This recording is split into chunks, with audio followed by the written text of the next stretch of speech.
Hey, it's Bethany and Anami with the Seen Sought Sold podcast. I'm super excited to invite Ron Story Jr. with PitchDB. He is going to open your eyes to a whole new world. If you think you knew about podcasting or you think you knew the power of it, I don't know if you do. So, hey, Ron, thank you so much for joining me. How are you? I'm doing well. Thanks for having me, Bethany. You know, Absolutely.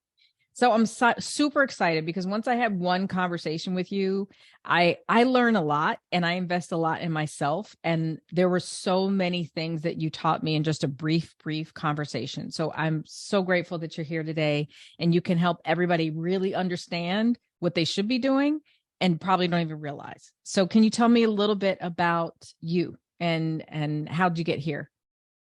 yeah. So to give you kind of the long story, my background was as a financial advisor. So I started my first business in 1997. I realized I needed to learn how to sell, so I got licensed to sell insurance and investments in 2000 while I was still in college. So I was in college my junior year, still selling insurance and investments to people. And I remember one of my clients said, "Dude, I, you seem like a good guy, but I have kids that are older than you, and I think that they're stupid. Why would I listen to you about my money?" And I'm like, that's a good point, bro. Like, I can't really argue with you. You probably do have kids that are older than me, that are smarter than me, but they don't do what I do. So that's what I learned how to sell insurance and investments back in 2000. I did that up until 2012, which is when I got into the software business. And in 2018, I ended up buying a data company out of Austin, Texas, that is now known as PitchDB, the largest database for getting booked on podcast. So yeah, that's what we do. Okay.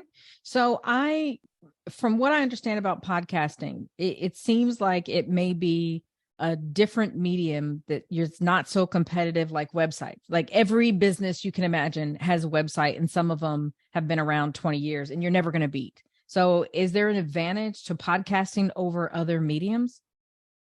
Well, yeah. So I live in a world where I don't tell people to start their own podcast, because when you start your own podcast, nobody's listening. After your friends and family look at it the first time, they ain't coming back to watch episode 13, right? So podcast, if you're going to do it yourself, should be launched into an audience, meaning you already have people that follow you on Instagram or something like that, or you got a long email list where you can launch that podcast into an audience so that it can be successful. So I don't believe in doing that. My personal belief is that you should go on other people's podcasts like I'm doing right now. Excuse me. If you do a search of me online, you'll see I don't have a podcast, but I've been on a bunch of other people's podcasts. Why? Because Bethany already got an audience. John Lawson already got an audience. You know, all these people's podcasts I've been on, they already got an audience. I ain't got to do nothing but show up and be an expert on whatever they want to talk about, right? So if I'm good at getting people booked on podcasts and someone wants to cover that topic on their show, I go and I talk about the value of being a guest, right? So I believe that being a guest on a podcast can help you to be seen, definitely can help you to be sought out, because people will see you on there. And hopefully I can get someone to come to my website so that I can sell them, right? So, but that's what you want to do when you're on a podcast. It's another version of driving traffic to your website, because you can run ads, you can do social media, but you can also just ask people to introduce you to their audience, which is what you're doing. You're giving me a referral to everybody that trusts you. Right. Right. So I know for me personally, I tend to overthink things and overcomplicate things. So what would you say to people that may be like me and they're recovering perfectionists, where they're like, oh, well, should I really be on, or am I really expert? And who am I to show up? So what advice would you give them? Well, the first thing is for them to admit that at the beginning, they're going to suck, right? You're going to be really bad at this at the beginning, but that's okay. That's why they don't put you on Good Morning America. You know, we watched the one young lady who was the athlete, Shakari, can't think of Right. her name, right? Mm-hmm. And you can tell she had never had any media training. because the minute that she had that one issue where she didn't make it to the Olympics, they tossed her on television and she totally embarrassed herself, right? And then now her perception went even worse. She became a meme after that interview. And people like me felt bad for her because we're like, dude, why did they just have someone to kind of coach her through this before she went on there? She had zero media training, right? So what I would tell everyone is just, first off, understand that you're going to be bad at it at the beginning. That's why you shouldn't try to get on Joe Rogan or the top podcast out there. You need to learn to practice your message. You need to learn to be in front of the camera and where to put your eyes and where your camera should be and all of these different things, how your microphone works. You learn that by doing 20 to 30 crappy podcasts, right? And then by number 40, you're all right. By number 100, you're pretty good, right? So you just got to, as long as you know that you're going to be bad at first, it changes your expectations because you give yourself some time to get better. You know, I have a daughter who's going to be 1 year old tomorrow, right? And she is completely stupid compared to my 5-year-old, right? Right. But the 5-year-old is completely stupid compared to someone else. But compared to 1 year old, she's brilliant. Compared to 5-year-olds, he's brilliant. But he ain't me because he ain't been alive long enough to be me. Right. So as long as you're giving yourself a chance to get better, then just get started, right? Because you're not gonna you ain't gonna be on Joe Rogan. Joe Rogan gonna look to see if you've been anywhere else. The top podcasters are gonna see if you have the goods. So it does, by getting on podcasts, you solve two problems. And I can rant on this forever, right? No, the please. First one is that it builds social proof. It shows people that people trust you enough to refer you to their audience. Mm-hmm. The second thing that it does is that it allows, if you're a coach or consultant, it allows for your potential future clients to try you out, right? If you don't like people that curse, and I'm on the podcast, mother, and you're like, he cool, I like what he's saying, but if he talk to me like that, we're gonna have an issue. Cool, right? But some guys who played sports, they be like, yeah, I need somebody that's gonna coach me like that. I don't need this passive. I need somebody to go get in my face and let me know how it is, right? But whatever it is, it may not be 4-letter words, but whatever your style is, your audience or your potential future customers will relate to that and say, yeah, I want to work with him. There's some people right now that completely identify with Bethany and would say, you know what, Bethany would be my coach for life. There's some people listening and say, I don't want to work with her. And that's okay. And there's some people that are listening like, I don't like this little dude with the glasses on. He's annoying. And there's some other people like, yeah, I relate to him, man. I'm from the hood too. I get it, you know? Right. So the key is just to get out there and to get better and understand that everybody's not going to like you, but also everybody's not going to hate you, right? And you're going to get better over time and you'll win. Yeah. And I know that I struggle with that too, because I have an idea of where I should be.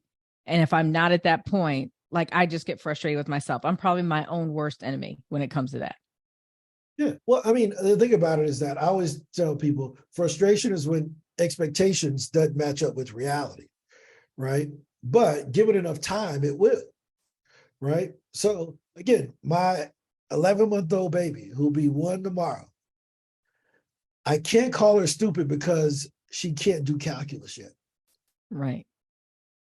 No, she can walk. She learned how to walk. She can get that part. She's doing okay. When I take her to the doctor, who has an adjusted version of reality, says, compared to all other 11 months old, this is where your baby is.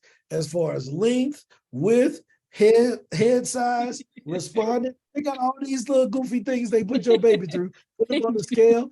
And they're like, yeah, they're in the top 5 percentile or top 20th percentile. Right. Well, I mean, I'm 5'7", maybe. So I know my baby is short, okay? She's going to be a little bitty person, right? Because me and her mom aren't tall. All that I'm saying is you can adjust that perfectionism out just by talking to someone who has a different perspective. Right. Right? So, don't hop down on yourself and quit, because the people who are the best at anything just really stay with it longer than everybody else. Right. Right. So how do you address that? Because there's a thing that we struggle with, which is shiny object syndrome. And some people may say podcasts are just like the latest shiny object. So do you think that when they're doing other things, podcasts are more valuable than maybe where they're spending other time? Yeah. How long has radio been out? I don't even know. 100 a year. I don't know. Yeah, at least 100 years, right? And then when TV came out, that was the new shiny object, Mhm. right? We can all Google and find articles that said the internet was the new shiny object, right? And then social media became the new shiny object. Right. And then podcasting, podcasting ain't new. The word podcast comes from the iPod, because the iPod didn't have a radio antenna in it. So the only way you could get stuff in there that wasn't music, you had to download podcasts that people had uploaded. So in order for the iPod to be useful, Apple created the podcast. They invented the podcast. It didn't exist prior to the iPhone, right? And I mean the iPod, not the iPhone, but the iPod, right? So going forward, is it the new thing? It's already 15 years old, almost 20 years old, Wow. right? The first iPod came out in 2004. So podcasting was invented in 2004 with the iPod. It's already 20 years old, but it's the new thing. No, the pandemic just gave everybody the courage to start their own. Mm.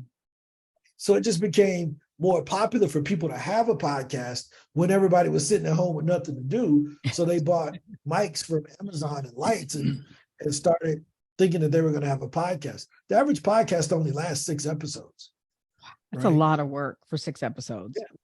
Yeah, they do 6 episodes, and since they're not making any money off of it, it's not attached to a business or it's not driving revenue in any way. The average podcaster quits after 6 episodes. So we saw a dramatic drop. So when I launched PitchDB, our booking software, in November of 2019, that was maybe 300,000 podcasts ever, Mm. right? Then we started adding 150,000 podcasts a month during the Wow. pandemic. Right now, there's right around 3 million podcasts, right?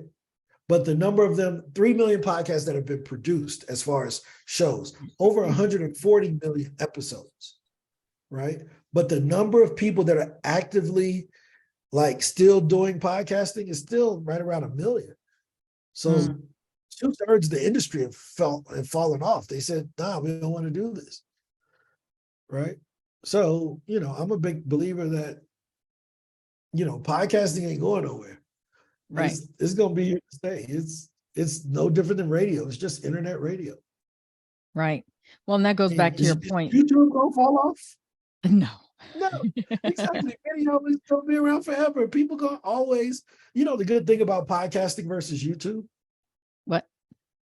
in the US, you can't watch YouTube and drive. Mm. You can't. Where I live in Colombia, they got TVs right there where you can watch YouTube videos, whatever, while you're driving. But in the US, that's still not legal yet. Right. So people will still, when they connect their iPhone or Android to their car, they got a choice: music or podcast. They have no other listening options. Either they're going to listen to music or they're going to listen to podcast.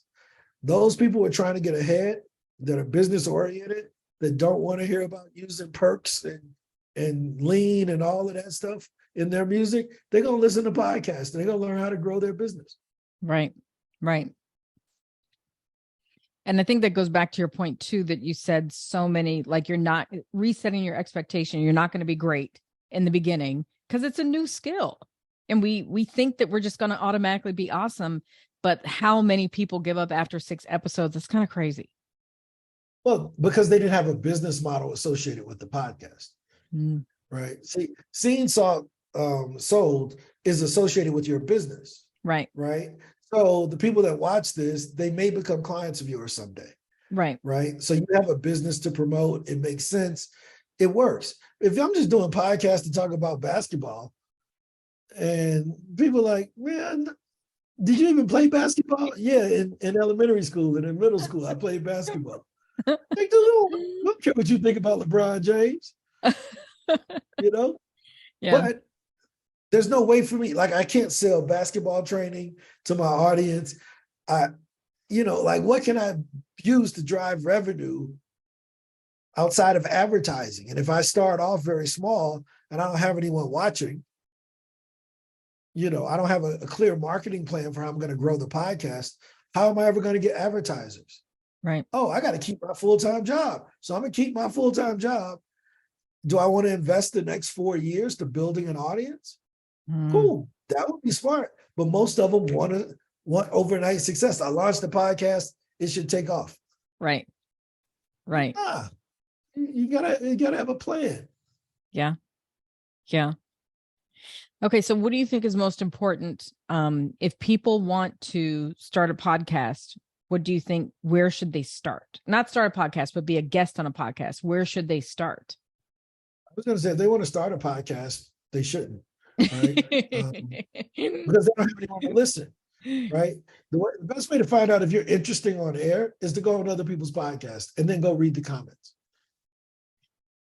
right? Yeah. Yeah. Go on other people's podcasts and then read the comments. And you'll find out if you're interesting or not. On YouTube nowadays, if you put your podcast on YouTube, they have the little thing that tells you where people are watching and where people are bailing out. Like you can see that on the YouTube website on a video.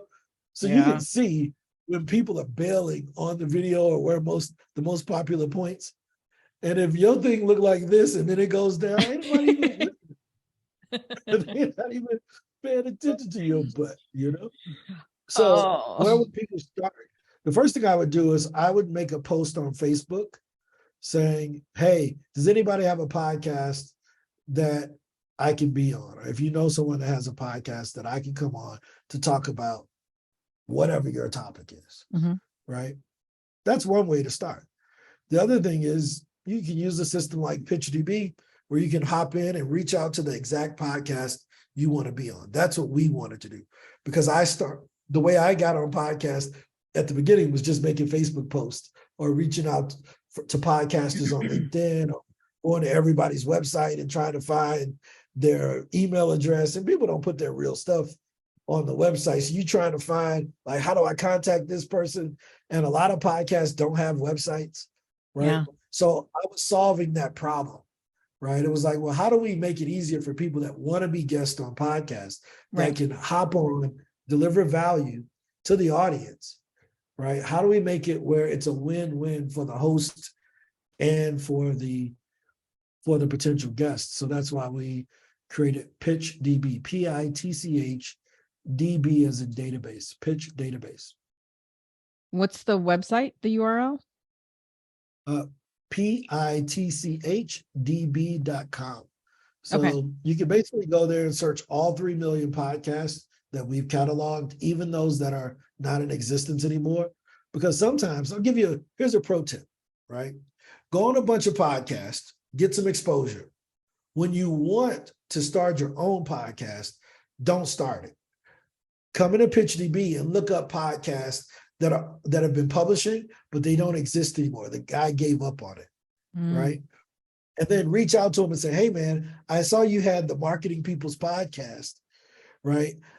I noticed you haven't published in a while. Would you have an issue would you have a problem with discussing potentially selling me the podcast? What's the value of me buying somebody else's podcast? I don't know, because if they don't have an audience, why would you buy it? Well, no, they're not making enough money. It ain't that they don't have an audience. They may just not be making any money from the audience. Okay. Right. So he may be getting 1,000, 2,000 downloads, but that ain't enough to sell ads to. So I can go in with 2,000 strangers already listening to me and then add my friends and family on top of that. Gotcha. Right. So if I'm in a very specialized niche, like working with coaches, right? If I work with coaches and I was going to start a podcast, I would go buy a podcast that was defunct that worked with coaches. because I know that person already has coaches in the audience and they ain't heard what I had to say. Right. Right. I don't do much on social media. So me reaching out to people on Facebook or even anything on even LinkedIn is so noisy now. Like everywhere is noisy. So the people that I'm connected with on Facebook, I don't know half the people and they don't know me probably if I don't know them. So I would much rather have a service like yours that would just reach out to people for me than me try to spend all that time. It takes a lot of time. Even just going to websites and finding contact information. Sometimes they don't even have a contact page. Like, I don't have the time. I don't have the time, nor do I have the desire to do the research or waste my team's time on it. Yeah, I think a lot of times we call that compounding rejection, right? So you spend all this time to go find an email for somebody to tell you to F off. You're like, dude, I don't want to go through that no more, So what we've done, we did a thing called the Booked in 5 Days Challenge. Okay. Right. We used to call it the High Five Challenge because I wanted you to say hi to 5 people every day for 5 days. Okay. Right. So we had 25 people do this. They each got in there, they sent 5 pitches to 5 people every day. Right. The best person got booked on 12 podcasts out of the 25 he reached out to. That's half. Yeah. But wow. He had already been on a podcast before. He followed exactly what I said to say. He had the goods already. Right. Right. He just hadn't been like doing it himself. He had been only on podcasts that his friends had invited him on. Okay. But that's optimal.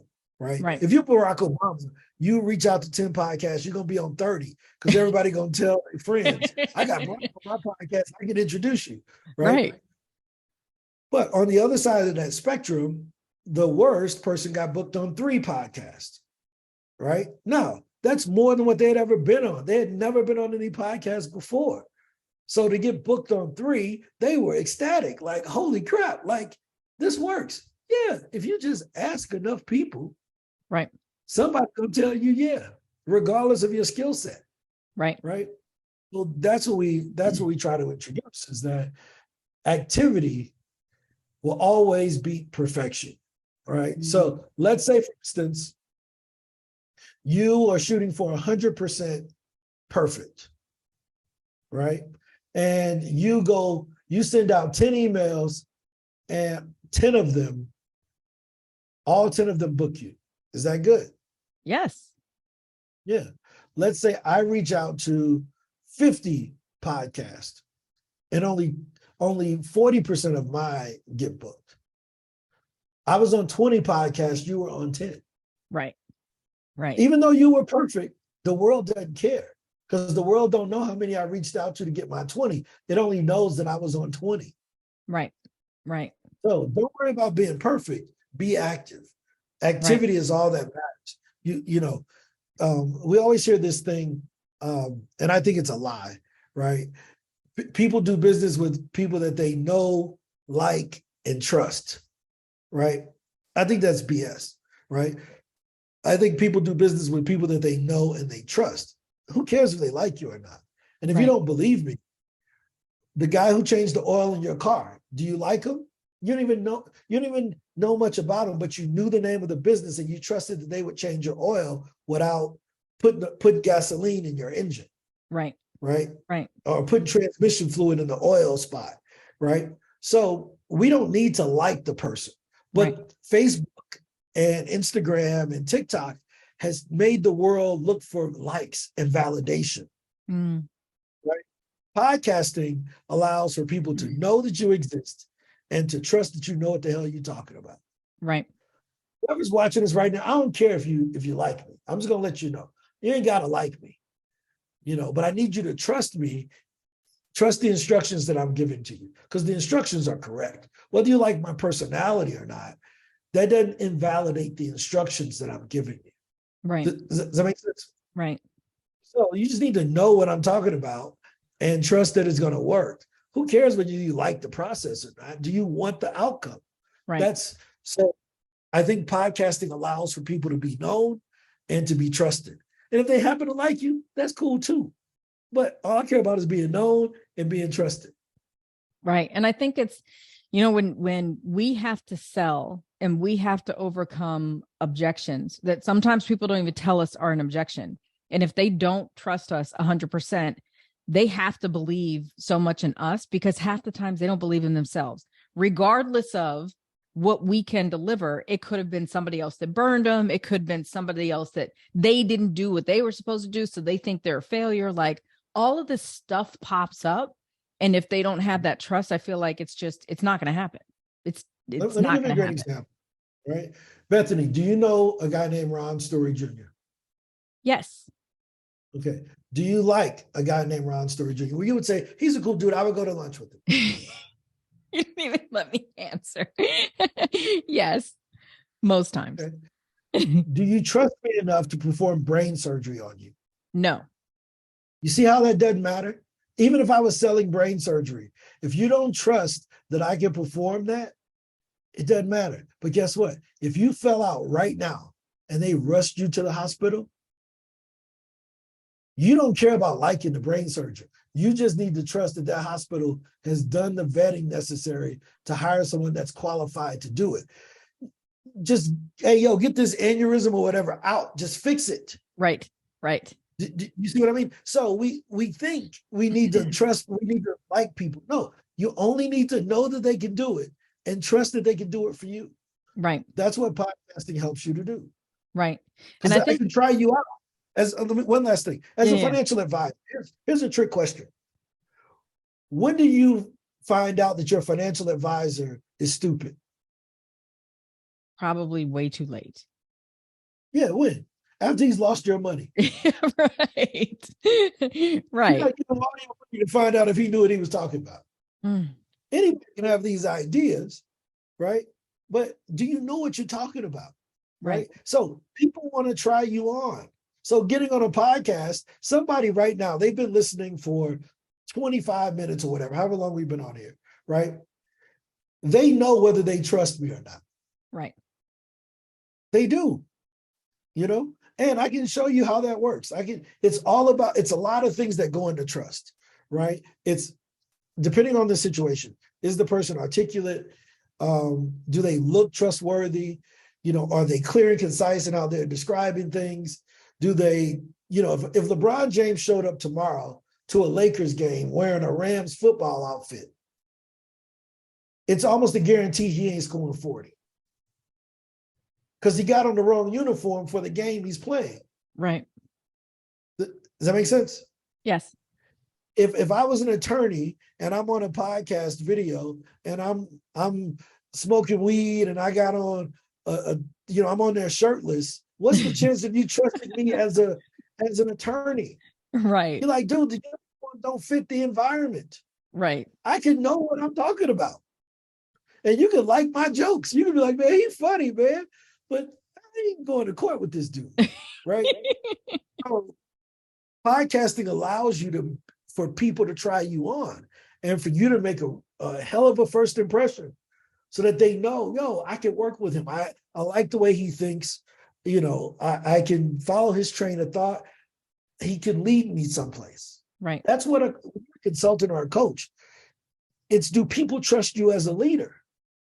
That's all that you're selling. I can lead you. I can be Moses and take you to the promised land.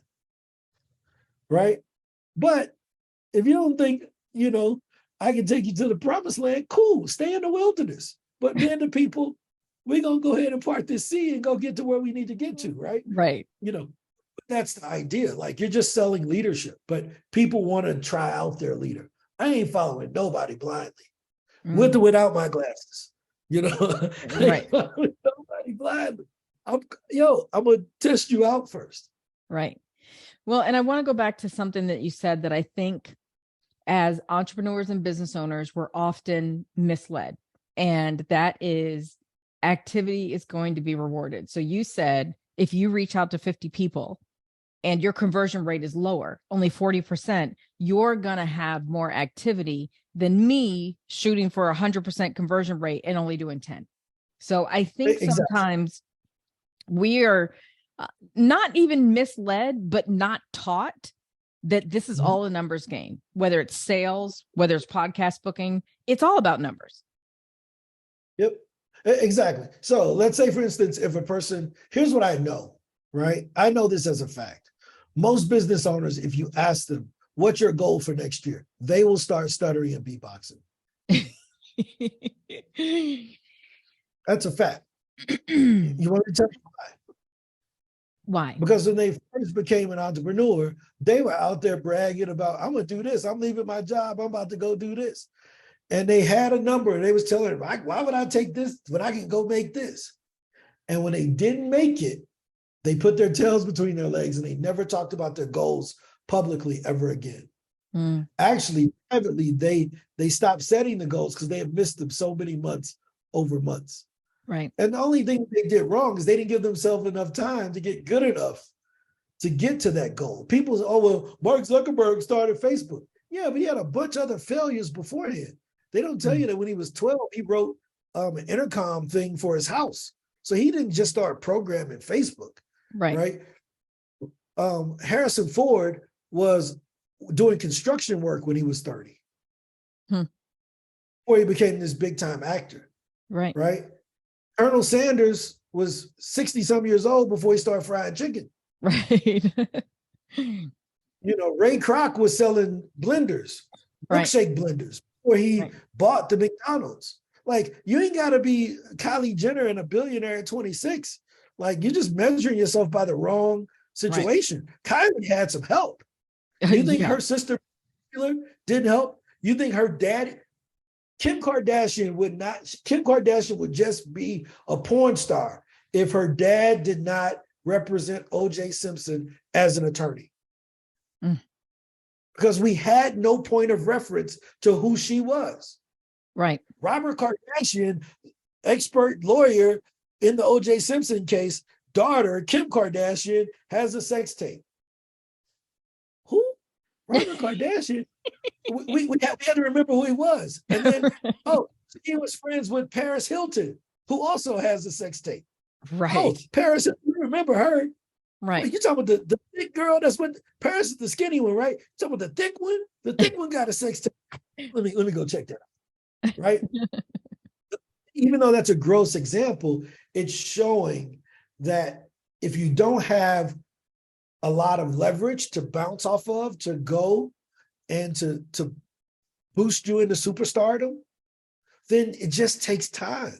But if you're looking at, look, I have a thing, right? Here's my thought. I don't think getting rich quick is a bad thing, right? Let me tell you why. I think when you get the skills, you do get rich quick. Does that make sense? Yes. So once you have all the skills in business, it's easier to get clients. It's easier to get referrals. So it almost seems like it happens overnight because you have the skills at that point.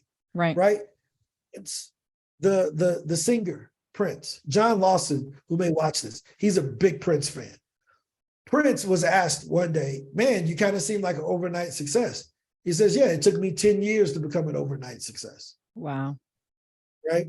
The Beatles played every night for several years before they became what we know as the Beatles. Here's the story behind it. They used to play at this dive bar, and the house band who was there played every night. One night, that house band couldn't perform. The Beatles substituted and never gave it back to them for like 5 years. They were like, look, if we do this a week, somebody else going to be in here and we're going to lose our spot. Right. So they played every single night, 365 days a year for several years before they became the Beatles. So anybody who's listening to this, I know you were good at your job for the last 20 years, but you are an infant when it comes to being an entrepreneur. So all the skills at your job, they don't always transfer over, right? So just understand that they may recognize you as Dr. So-and-so over here. You ain't nothing over here once you become an entrepreneur, because you got to build those skills. Case in point, really quickly. David Price is the former CEO of BF Goodrich. Mm-hmm. He happens to be my mentor. I owe a lot to this guy, right? He told me, he said, Ron, you have a skill that is underappreciated. Anybody that can be an entrepreneur for 20 years, the problem with it is that everybody thinks that they can do it in 20 days.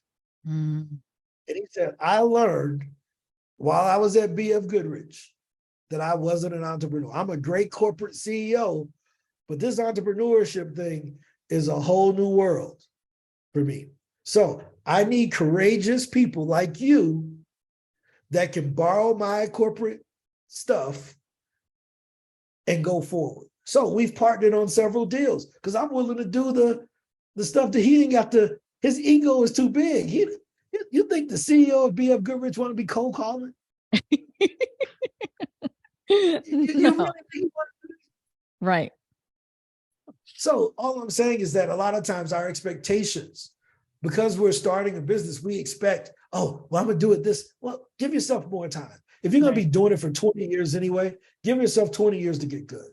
Right. But when you do get good, guess what? You will get rich quick. Right. Right. Very fast. You'll know how to run the business. You'll know how to grow the business, and you'll know how to manage the people. That's all you need.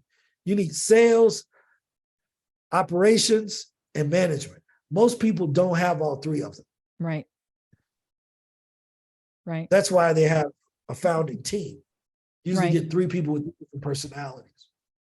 And I think it's a society thing where we don't necessarily reward failure. We reward success, and we show up. Social media is the proof of that. We show up with all the success, but to show up as a failure or to show up with what you learned, I think we just lack as a society. Even in my kids' school, like they get rewarded for getting the answer right and almost ashamed if they get it wrong. So how are they supposed to learn? Because that's where they go to learn. So it's conditioned very early for us that we got to have it together. Well, I think it depends on what you're trying to do. If you're trying to be a brain surgeon, I think that system works. Yes. Because the cost of making a mistake is so costly, right? So high, right? So in certain professions, you need that type of rigor, right? But in things like business or in science, imagine if business is just science. Mm-hmm. Let me explain it to you. That's like when you get a business degree, they don't give you a bachelor's of arts. You get a bachelor's of science. And most people don't recognize the significance of that, right? What do scientists do? They use the scientific method, which is I have a theory, I have a hypothesis, and I will run an experiment to prove my hypothesis either true or false. Mm-hmm. That will be the result of my experiment. Right. It will not dictate whether I'm a good scientist or not. It will just prove my hypothesis true or false. Can we all agree to that? That's the scientific method. Yes. Right? So why do I say that business is just science? I have a hypothesis. People want to buy this thing. I run an experiment. I take it to the market and I say, do you want to buy? Do you want to buy? Do you want to buy? Do you want to buy? If everybody tells me no, my hypothesis was proven false. If some people tell me yes, my hypothesis is proven true. Now, what I need to do is repeat the experiment with constraints. Get rid of all the people who told me no, and now just focus on what the people who told me yes have in common and go after them. That's the scientific method applied to business. That's all that we're doing. I've never seen a chemist that runs an experiment and say, man, my hypothesis was wrong. I need to go jump off a bridge. Right? But I've also never seen a chemist that says, I'm willing to bet my livelihood on this hypothesis. But we see so many business people do that. I'm willing to risk being evicted. I'm willing to risk my kids hating me, destroying my relationship with my partner, all for this business. Well, that ain't part of the scientific method either, bro. Mm.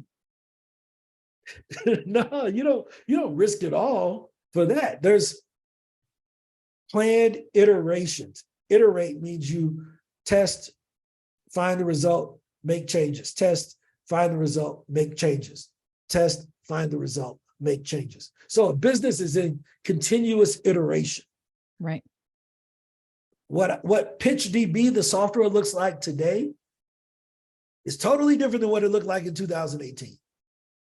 Because every week we put out a new version. We don't announce it to the world. PitchDB 39.18. Nobody cares about that. Just fix the bugs, man, and make it work. Right? Mm-hmm. So, but that's the gist of it. I think as entrepreneurs, we have to get comfortable growing. What's wrong with growing? Right. Like, yo, man, set a goal, go after it, work towards it. So if your goal is to make $500,000, find out what your product is, divide it, the price is, lifetime value of a customer, divide it into $500,000. That's how many people you need to sell, right? Well, how many meetings do you need to sell that? Or how many people do you need to drive to your website to do that? And once you find that out, you say, okay, I need this many meetings in order to get this many sales. Well, how many people need to know about me in order for me to get this many meetings? Right. How many emails do I need to send? How many podcasts do I need to go on? How many joint ventures do I need to do? Because it's all just math. It ain't that hard. But if you don't have the skills, you just, I can talk about this forever, like, because it drives me up the wall because people, we take a lot of bad advice from people that ain't never done nothing. Ain't no qualifications to make a YouTube channel and give out bad advice. There actually ain't even no penalties. there ain't no penalties at all. There's a lot of folks, man, talk about generational wealth. And that number, you build generational wealth. Like, dude, that's what people make in income. That's somebody's salary. You talk about generational wealth, but it's a buzzword. Right. Like a couple $1 million ain't generational wealth. That's somebody's salary. Right. There are employees that make a couple $1 million. Right. So that ain't gonna last no generations. That ain't even gonna last you. You ain't gonna survive that amount of generational wealth. Right. Right. So you had said something to me that I hadn't even thought about that I'd like you to just repeat. If you don't mind. It was that you felt like entrepreneurship was one, and you have to correct me if I'm wrong. You had said entrepreneurship will make a lot of people rich and it will also make a lot of people broke. Yeah. So the exact words of that is, I think that in the Black community, right? Because I'll talk to my folks. Who cares what everybody else is doing, right? in the Black community, entrepreneur has been the greatest tool of wealth growth and wealth destruction. Right? It's been the greatest tool of wealth creation and wealth destruction.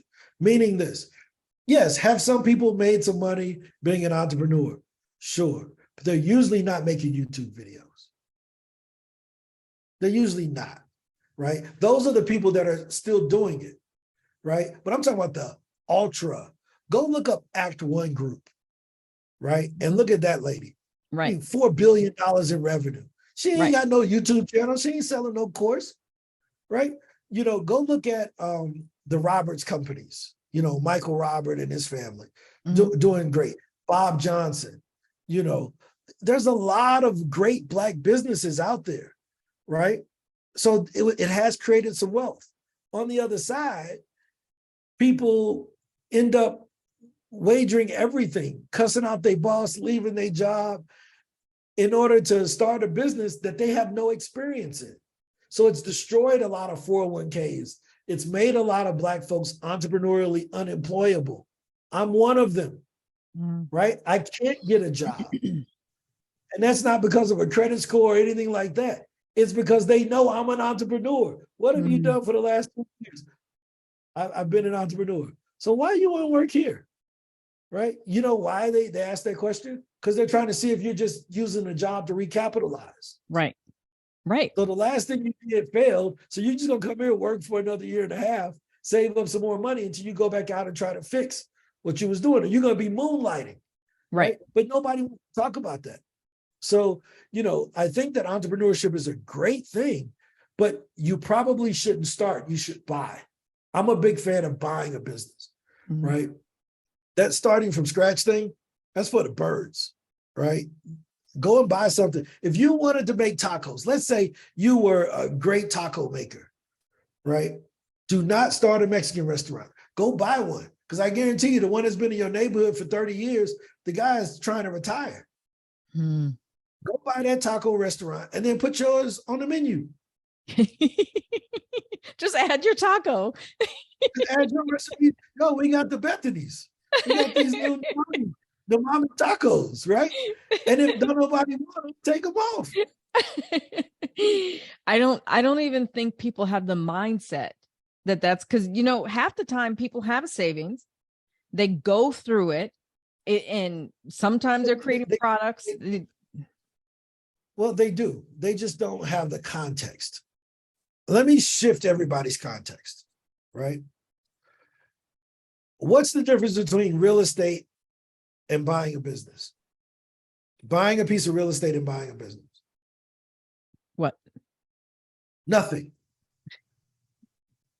Buying a piece of real estate, you're just in the housing business. You got 12-month contracts called leases. If you got 12 units, you got a maximum of 12 customers. So you're at full capacity, right? You got property managers and all of that, right? So most people who are looking to get into real estate, they're not saying, let me go take a plumbing class. Let me go take an electrician's class. Let me go take a roofing class. Let me go take a drywall class. Let me learn how to grade soil. Let me learn how to pour concrete. Nobody's saying that. Right. Right. They say, man, they got a 12 unit for sale. I'm looking for this. If he can give me a good deal, I'm gonna buy it. It's already fully occupied. And he wants $2 million for it, but I think it's worth 2.75. And we just go in and we buy the existing asset. Right. Right. If you go to a bank and you said, hey, Bank of America, there is a property that has 200 units and it is fully occupied and they have a waiting list. I went over there. They got a waiting list for 2 years of people wanting to be in this apartment building. Wow. Right in front of it is a vacant lot. I want to build an apartment building that looks exactly like theirs to take up that slack off of their waiting list. Right. Will you want me the money? Bank of America is going to say, possibly. Show us your business plan and show us who's going to do the building. And you're going to say, if you're a solopreneur, I'm going to do the concrete myself. And I'm going to put all the bricks up myself. I'm going to do marketing. I'm going to do accounting. I'm going to do sales. I'm going to do HR. We don't think of it that way. But in this context, it sounds foolish. Yes. Right? I'm going to do the wiring. I'm going to put up the drywall. You ever did drywall? No, I ain't never did drywall, but this is my business. I'm just, yeah, okay, cool. The Bank of America will say, yeah, go get up out of here. Right? So they're not going to give you any money. Does that make sense? Yes. Okay. 2 weeks later, fast forward 2 weeks later, you're driving by there, you're dreaming because you're like, man, F Bank of America, I'm going to go get this money from somewhere, right? And you driving by there and you happen to see a lady outside crying by herself. And she's looking at the building, but she is just in tears, right? So you pull over, you're like, ma'am, are you okay? And she's like, yeah, I'm okay. You're like, do you need any help? She says, no, me and my husband, we've owned this building for the last 25 years. He died last night. I never have ever seen this building before. I didn't even know it was named after me. So I flew in today to see the building for the first time. I'm going to have to sell it. Now you like, hey, come here, let me take you to coffee, right? So, and you say, look, hey, I don't want to be rude, but if you are looking to sell, I'm going to give you my card. I'm definitely interested in buying it. You go back to the same bank, Bank of America, and you say, hey, you remember I came here and I told you about that building?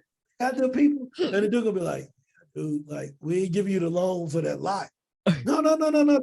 I was over there today dreaming, and I saw a lady out there, and she was crying. And I said, hey, lady, what you crying for? And she said, I got to sell this building because my husband died yesterday. And I asked her what she wanted for it. And I know that building will cost $6 million to replace. She only wants $3 million. Bank of America gonna say, what's the address? Do you got your 20%? They just rejected you 2 weeks earlier because you was doing it all yourself. But now, since it's an operating business that has customers, that has plumbing and electricity and everything already functioning, it's no different. Substitute that out for a taco house. Right. Substitute that out for a consulting business, an accounting practice. In America, we have this, especially with Black folks, we have this pride of authorship. My fingerprints on it. You're gonna be broke. Like, look, man. The great thing about owning a franchise is that you can't change nothing. If you start putting barbecue sauce on a Big Mac at McDonald's, you're gonna lose your franchise. Right. You start putting Mac sauce on the Chick-fil-A's sandwiches, they're gonna kick you up out of there. Right. So, but those businesses make money. There's no authorship. There's no pride of, I built this. It's called McDonald's. It's called Chick-fil-A, the Cathy family and the McDonald brothers. That's only people getting credit there. Right. Is this making sense? So yes. I think you should buy. Actually, it's cheaper to buy than what it is to start. How about that? I believe it. Yeah, because you're going to invest $100,000 trying to start something from scratch with no experience, don't know how to sell, don't know how to market, don't know how to hire people. You just kind of doing it on your own versus taking that same $100,000, right? And buying a business that's probably already doing $300,000 in profits. Right. Not in revenue, in profits day one. And you don't even have to go in there. So again, I could scream about this forever because we do it with real estate. Somebody has told us stupidly that real estate is different than owning a business. Real estate is just the housing business. Right. The loan structures are still the same. When you buy a business, it's the same loan process as it is to buy a business.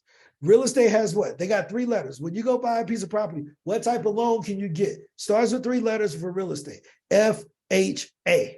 Mm-hmm. Right? Right. What's the FHA for businesses? SBA. It's the same thing. Right.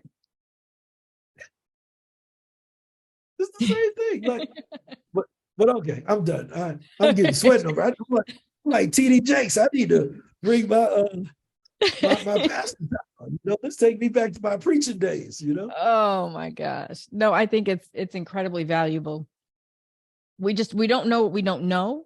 And I think a lot of us do the best we can at a fault, especially when we're so far in the hole or it's just, there's so much that comes along with it that you just don't know until you're in it. Here's the thing. Expand the time horizon, right?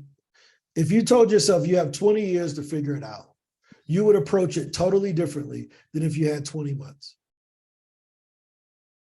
Well, most of us don't have 20 years runway financially to figure it out in 20 years. Stop. You see how you just built an excuse? Let's not do that because I can show you how you do. Most people have a current job, right? Right. They do, right? So they don't have to quit their job to start their business. Biggest mistake I ever made was leaving Farmers Insurance when I was a district manager in 2007, making about $150,000 a year working from home 20 hours a week. Imagine what that is today in 2022. Right. So I left at 27 years old, I left a $150,000 work from home 20-hour a week job with company car, per diem, benefits, everything, to go start a business when I could have just taken $15 an hour and paid somebody to do the BS and used my job as my investor. Mm. Because I wasn't cash, I was just storing it up. So then I figured, well, when I get a lump sum, I can just go do my own thing. The problem with that is that not only do you have to use your lump sum to start the business, you got to use the lump sum to pay for your living expenses at the same time. Right. So in reality, you never really start a business. You start a job, right? You start working for someone new who's underfunded, incompetent, and arrogant. You. That's your new boss. He's underfunded. He ain't got enough capital to secure your job like the last company did. He's incompetent because he ain't never run nothing. And he's arrogant because he believes that he can do it without having any of the skills. Right. So most people who have a job that probably listen to this, they're probably in their 30s or 40s. Give yourself 20 years. Why? Because guess what? You can learn how to buy a business in the first year. You can start evaluating businesses in the second year. Right? In the third year, you can start putting in offers. But guess what you've been doing over those 3 years? Saving up some money for your down payment. Right? In year 4, you finally close on one. In year 5, you figured out what's working with it and if you still want to be in that business. In year 6, you buy up all your competitors. Yeah, you see how the perspective is different if I got 20 years? But if I'm trying to do that in 20 months, I got to save the money really fast. I got to learn really fast. I got to go in and put a bunch of offers. I got to buy one. I got to evaluate if it's working or not. And then I got to go try to buy my competitors. Right. You're going to lose to me every time. Right. Because I'm going to be doing this till I die. I ain't got to. LeBron James got to retire in 5 years. I don't. Right? In 5 years, LeBron James has to retire. I don't have to retire. One second, my son is here. Let's see. Estoy en una llamada. Okay. Ven. Okay. Saludes la público. Okay. Hello. Say hello. Hi. Hello. Okay. Sí, estoy en una llamada. Necesito. Dame 15 minutos, okay? Abrazos. Okay. Cierra mi puerta, por favor. Gracias. Like, hey, man, come on, bro. he was under the door calling my name. I'm like, but see, what you don't know. Like through the crack, like, Daddy. Yeah. And I have noise canceling on, so you really can't hear it. He's been there for 15 minutes. Literally for 15 minutes knocking and talking. And I'm like, dude, I know you hear me. Right? But it's getting T5. Like, what am I going to do? So I'm like, dude, I'm on a call, but come on in. Give me a hug. Right? Because I don't want to scare him because he understands that dad works, you know? But moral of the story is that if you give yourself enough time, right, you give you some things.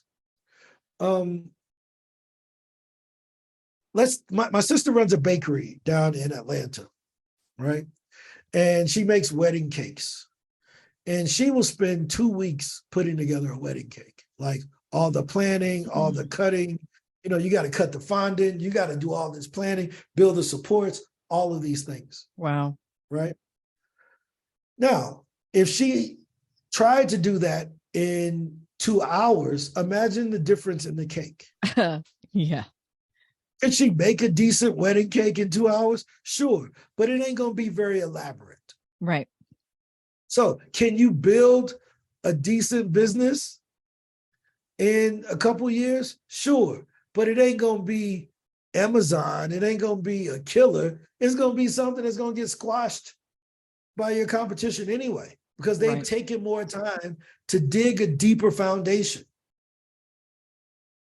Does that make sense? I mean, it's very logical. This ain't hard, but everybody wants to do it quick because somebody made an Instagram post saying how I went from making $0 to $85 million in 3 weeks, and you can do it too. Just give me $97. Get out of here, man. I don't believe that.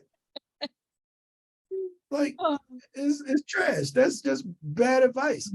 But that's what people do. Because he got the secrets. No, he don't. You know, I mean, people ask, Ron, how did you get good at sales? I've been selling since 97. How did you get good on Zoom, right? I get this all the time. Man, you must be on, like when you're on podcast, you're always looking at the camera. You're always, and I'm like, dude, do you know since 2019, I've done probably 6,000 Zoom calls. Ugh. Right? I show people my calendar. Like this year so far, I think I'm at 1,600 and something meetings that were placed on the calendar, not the ones that I just added because I had some free time and went canceled. Right. It was 1,600 scheduled meetings in 2022. Wow. Going into December, I'll do another 400 this month. That's crazy because nobody realizes how many meetings it takes. Yeah, because everybody's been told buy ClickFunnels, put up a website. People going to just go to a stranger's website and swipe $3,000. Okay, cool. But if you look at all the people who was doing that, ask them when you finally buy their course, they tell you that ain't what's happening. Mm-mm. Yeah. So, but that's the thing. Like, be careful who you take advice from. Right. And you can see some of the steps. You can buy a business, but understand, be patient enough to learn the business. Right. I mean, right? I was on somebody's, I think it was Jeff Walker or somebody that has like one of those internet people that like teaches somebody how to do a thing, and he does the product launch formula. And somebody asked him how long, and I mean, he has around the same people every year. So even though he has a list of 100,000 people, there's always only like 2,000 people that take his thing every year. So even his conversion rate, that's 2% that's getting into his thing every year, even though he's got this massive list. Somebody asked how long it takes his average person to buy, and he said 4 years. He said they will listen to my free stuff. They will be there and show up for the free stuff, but it takes them 4 years to invest $3,000 in their product launch formula class or whatever it is. Well, let me tell you something funny. How old do you think product launch formula is? Oh my God. I think he was one of the first people that started the 3 video thing, like 15 years ago? It's been a minute. He was doing a sideways sales letter, all this stuff. That it's still been the same, right? How many people now? The reason why I asked it, that was a setup question. Right? He's been selling the same product for 15 years, right? How many people launch a new product every freaking 6 months? Oh, a lot. Yeah. Oh, new thing, and here's my other new thing. And you're like, dude, this person ain't successful. Once you tell me you got 8 courses, I'm done listening to you. Yeah. Because I know none of them are good. They don't give enough time to do one thing well. Yeah. You just gotta keep iterating and getting better. The Facebook that we log into today is not the same Facebook that we logged into in 2004. It has added so many new things. Right. The Instagram that we log into today. When I logged into Zoom for this call, they had an update. They didn't change Zoom. Zoom ain't holograms. Zoom is not in the metaverse. Right. Still Zoom, but they did something to make it better. Right. And they'll be selling this until the end of time. Right. So I think that's the difference. What are you building for? Right. So that's why I always ask people, what's your goal? Oh man, I just want to, there was a guy, he came to visit me and I said, it was for a conference. And I said, man, so what's your goal for next year? Man, I just want to be straight. Okay, what does that mean? Man, I just want to have enough money so my kids will be straight. Okay, how much? Man, why are you pressing me on how much? I said, okay, imagine if you said you wanted to go on vacation. And someone said, well, where do you want to go? And you were like, I just want to get out the city. Okay, but where do you want to go? Well, it don't matter as long as I'm out of the city. He was like, okay, I get your point. Because if you don't have a destination that you're aiming towards, how do you know if you're even in the right vehicle to get you there? Right. So I have a friend, we were talking, I want to do this number. And I said, okay, let's take your price and divide it into that number and see how many people you need to sell. It came out they need to sell 4,500 people. So how many people do they need to talk to sell 4,500? Yeah. So I'm like, look, you can either change the destination or change the vehicle, meaning change the destination, lower the goal, or change the vehicle, sell something that costs more. Right. And I said, here's some options. You can do this $1,000 a month recurring thing over a 12-month period. That's $12,000 versus the $400 thing you were trying to sell. Right. Now you've 30x'd. Right. Right. And well, no, I really don't. Okay, cool. No need to talk about it because to me it's just math. Right. Right. So that the point that I'm making is a lot of times we don't know where we're going. And since we don't know where we're going, we easily are distracted by other things. So here's the last point. Someone asked me, Ron, why don't you run Facebook ads? I said, no, because I have a method that works. Well, Ron, why don't you ain't making TikToks? No, because I already have a method that brings me money. Man, why don't you do this? No, I ain't done all of this yet. The thing that I do that works, I ain't maximized that. So why am I going to go get distracted by this other stuff? Right. Well, man, you know what would be great if you added this too. No, we ain't sold everybody this thing yet. Right? So everybody that's, I got two methods. I go on podcasts and I talk to strangers. That's all I do. I talk to strangers and I go on podcasts.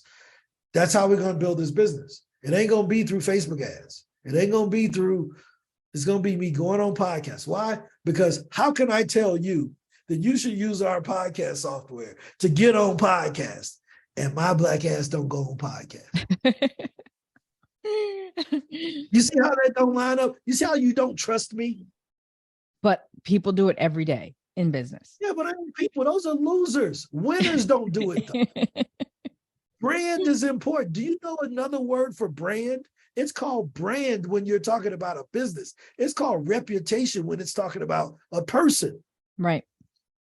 I don't want a reputation as a liar. I don't want a reputation as a what do they call it? Charlatan. Yeah. I don't want the snake oil salesman reputation. Right. So I always do what I suggest. You'll never hear me say what you should do.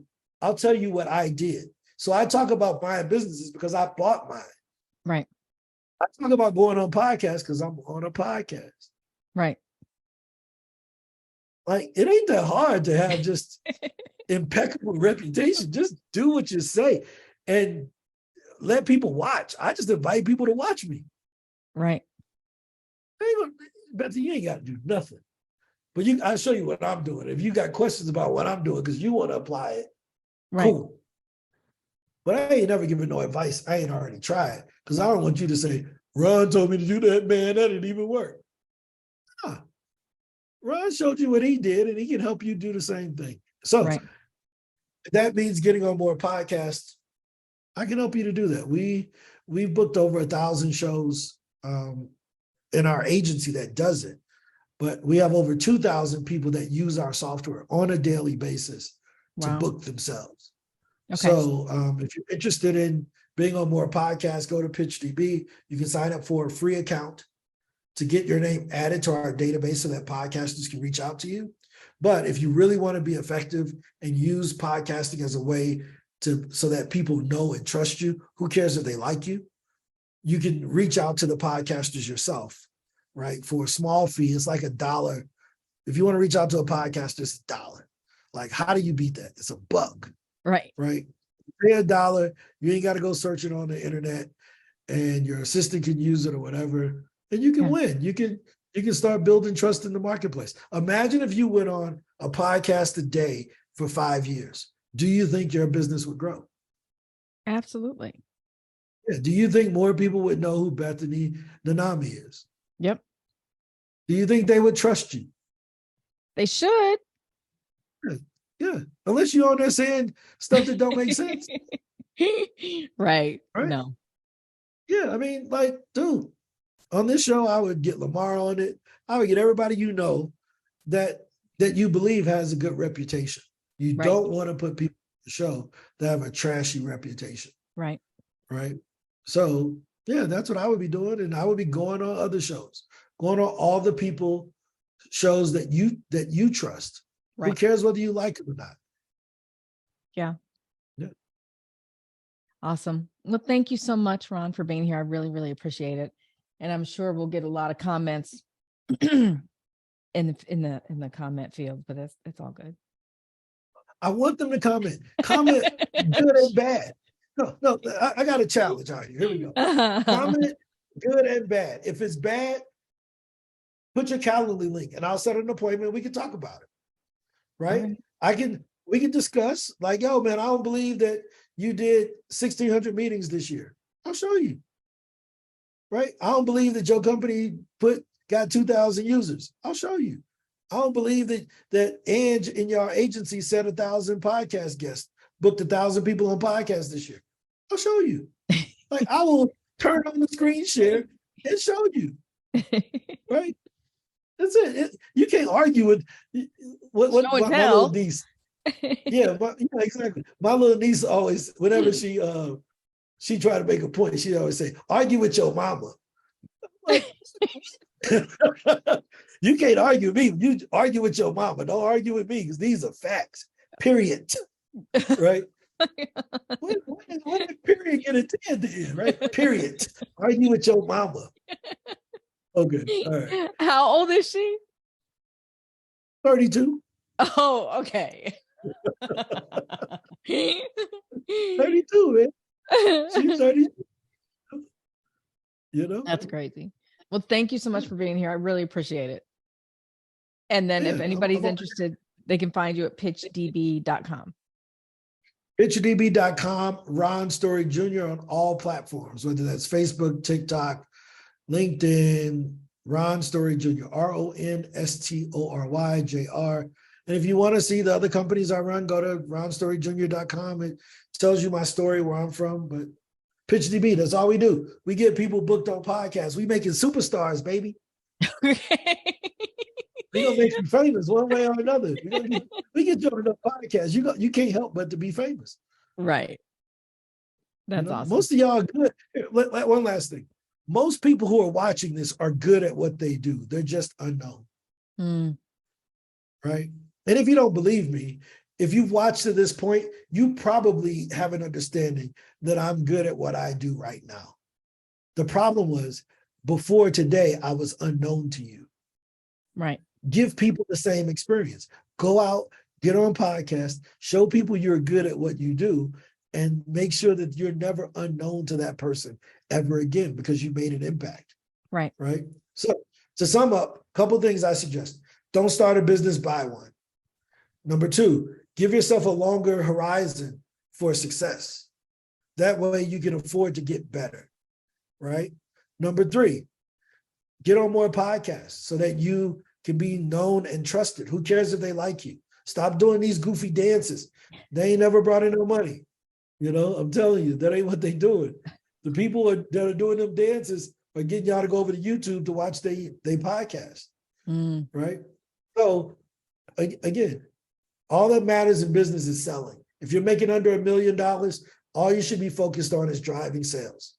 One channel, one audience until you get to $1 million. If you're not doing those things, you're probably screwing up. You're very distracted. I mean, like ultimately very distracted. In our podcasting business, all we do is go on podcasts and talk to strangers. I ain't running no Facebook ads. I ain't TikToking. So remember those keys and you can build a really good business. Awesome. Thank you so much. I appreciate it. Alrighty. All right. See ya. Bye.